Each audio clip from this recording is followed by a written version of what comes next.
के बीते 24 घंटे में 6 हत्याओं से दिल्ली दहल चुकी है। दिल्ली के 2 अलग अलग इलाकों में डबल मर्डर से सनसनी मच गई। रोहिणी में 2 पक्षों के बीच विवाद हुआ, खूनी संघर्ष में तब्दील हुआ और आरोप है कि महिला से बदसलूकी और मारपीट तक की गई।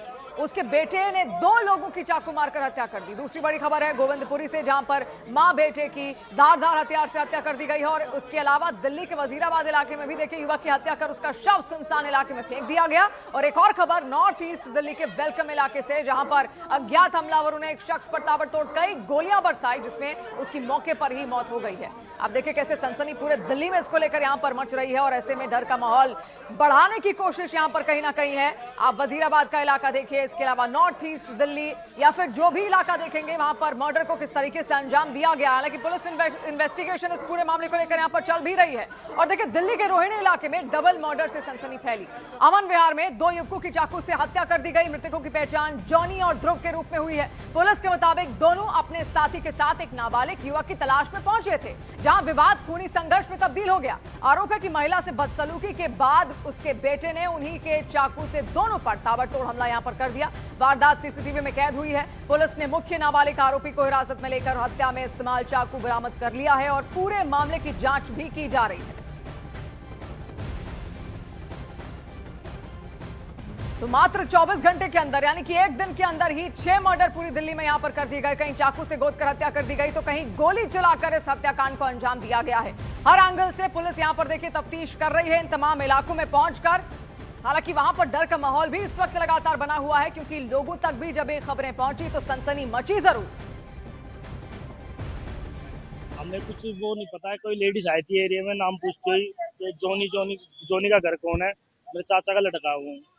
तो दुकान पे कोने पे दुकान है, वो दुकान वाले से पूछ रही थी। दुकान वाले ने हमारे को बताई कि जोनी है, ऐसे ऐसे कोई लेडीज ढूंढ रही थी इसको, और उसकी संजय गांधी में चाकू वाकू मार रखे, वो संजय गांधी में। तो हम संजय गांधी हॉस्पिटल आए तो यहाँ आके देखा तो उसकी मृत्यु हो चुकी थी और पुलिस वाले लेके आए थे उसको।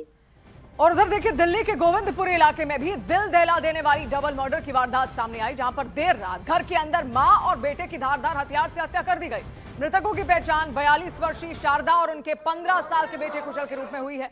बताया जा रहा है कि वारदात के वक्त घर में सिर्फ मां बेटा मौजूद थे। पिता जब बुध बाजार में दुकान लगाकर देर रात घर लौटे तो घर के अंदर खून फैला हुआ उसको देखकर उनके होश उड़ गए और दोनों किचन में लहूलुहान हालत में पड़े हुए थे। सूचना मिलते ही मौके पर पुलिस वहां पर पहुंची और अब कई टीमें वहां पर बनाकर तलाशी में जुट चुकी हैं।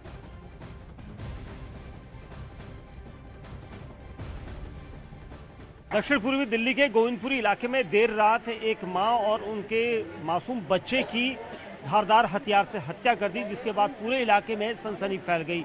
ये वही गली नंबर 10 है जो गोविंदपुरी इलाके में नज़र आ रही है आपको, और मैं उस जगह पर दिखाऊंगा क्योंकि जो साप्ताहिक बाजार है उसमें काम करने वाले विष्णु की पत्नी शारदा और उनके छोटे बेटे, जो उनका बेटा था, वो घर के अंदर थे। और जब वो रात को घर के अंदर पहुंचे हैं तो उसी दौरान यहाँ पर पूरा घटनाक्रम हुआ था। और आप देखेंगे स्पॉट जो नीचे आपको दिखाई दे रहा है, क्योंकि जिस वक्त ये पूरी वारदात हुई उस वक्त घर के अंदर सिर्फ 2 माँ बेटे ही थे। और उसके बाद यहाँ पर जब विष्णु अपने काम से लौटे हैं रात को 12 बजे के आसपास, तो उन्होंने घर के अंदर जो ब्लड था उसको देखा था और उसके बाद पूरे हालात देखे। हालात को देखने के बाद उसने तुरंत ही सूचना दी, क्योंकि उनकी पत्नी और बेटा किचन के पास गिरे पड़े थे और खून से लथपथ थे। जिसके बाद पुलिस को तुरंत कॉल की गई। दिल्ली पुलिस की कई टीमें यहाँ पर पहुंची, सारे अधिकारी यहाँ पर पहुंचे।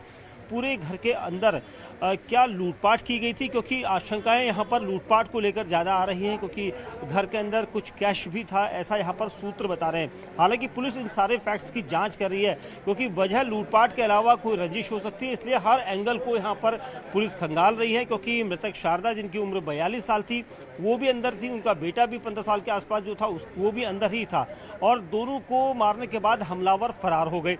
पुलिस इस पूरे मामले में कई टीम बनाकर देर रात से तलाश कर रही है। इलाके की इस गली के अंदर कोई सीसीटीवी कैमरा नहीं है जिससे आइडेंटिफाई हो सके।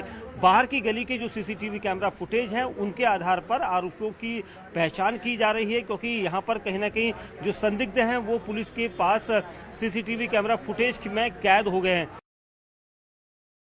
आप लोग भी इलाके के हैं, यहाँ पर कहाँ रहते हैं? मैं इलाके का नहीं हूँ, मैं उनका रिलेटिव हूँ। हाँ। मेरे भाई हैं वो, समझ लो। कितने बजे का विष्णु को पता चल पाया था? विष्णु आए हैं बाजार से 12 से 1 के बीच में आए हैं बाजार से। तो जो जब आए उन्होंने कुंडी खोल के देखा, जब उनको पता चला है कि ऐसा हो गया हादसा। अच्छा। फिर उन्होंने अपनी सिस्टर रहती है 12 नंबर में, उनको कॉल करिए।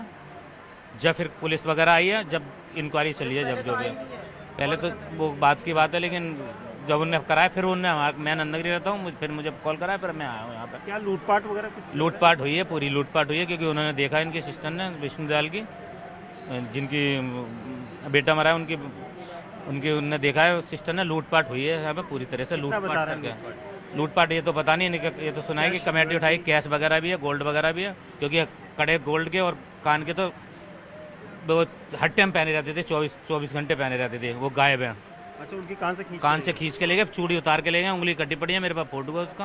अच्छा। हाँ, बहुत बुरा। लूटपाट के इरादे से ही यहाँ पर इस पूरी वारदात को अंजाम दिया गया। जो मृतक परिवार के रिश्तेदार हैं, उनका कहना है कि कान के जो गोल्ड था वो भी खींच कर लेकर गए हैं। तो पुलिस है सर, मेरे भाई आया भैया लगा के, तो उन्होंने गेट खड़खड़ाया, तो गेट लगा हुआ था बाहर से। उन्होंने गेट खोलो, लाइट चल रही थी, टीम चल रही थी। उन्होंने गेट खोला, तो उन्होंने देखा था गेट बाहर से लगा हुआ है। तो उन्होंने गेट बाहर खोला देखा, तो उन्होंने घर जाके देखा था दोनों के लिए चाकू पाकू पड़े हुए थे, खून वगैरह पकड़ा हुआ था। भाई हमारा सब्जी का काम करता है, घर पे कोई था नहीं, दोनों थे, माँ बेटे दोनों थे। तो कोई बंदा आया था, भाई लूट मार से ही आया है। जब ही मारा उनने कोई पहचान लिया, तो पहले माँ को चाकुओं से मारा है, फिर लड़के को मारा है। मार के सारा जो कैश था 10-12 लाख रुपए वो ले गए, जो सोना चांदी जो ज्वेलरी थी वो सारा ले गए। और वहीं देखिए, दिल्ली के वजीराबाद में युवक की हत्या यहां पर की गई है, जहां पर उसके बाद उसका शव फेंक दिया गया। शव फेंका और पहचान छुपाने के लिए बकायदा चेहरे को कुचल दिया गया। ये पूरा इलाका जहां पर लगातार शव यहां पर हासिल हुआ है, जहां तहकीकात की गई, वजीराबाद का इलाका। और आप सोचिए, युवक को पहले मौत के घाट उतारा गया। मौत के घाट उतारने के बाद उसके शव को फेंकने से पहले बकायदा उसका पूरा जो चेहरा था उसको बुरी तरीके से कुचला गया, ताकि कोई भी उसकी पहचान ना कर सके।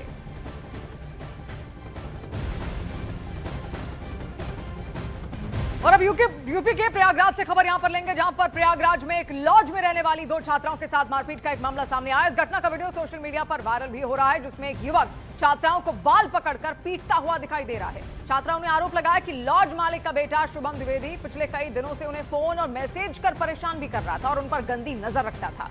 पीड़िता के अनुसार 18 मई की रात युवक शराब के नशे में उनके कमरे के बाहर पहुंचा और दरवाजा पीटने लगा। दरवाजा ना खोलने पर उसने बाहर से लॉक कर दिया। जब छात्राओं ने विरोध किया तो आरोपी ने गाली गलौज करते हुए मारपीट शुरू कर दी और किचन से चाकू लाकर हमला करने की कोशिश तक की। और इतना ही नहीं, पुलिस के पहुंचने के बाद भी उसने टूटे गिलास से हमला करने की कोशिश की और जान से मारने की धमकी भी यहां पर दी। घटना की सूचना डायल 112 पर दी गई, जिसके बाद पुलिस ने आरोपी को गिरफ्तार कर लिया है। हालांकि बाद में उसे कोर्ट से जमानत जरूर मिल गई। और अगली खबर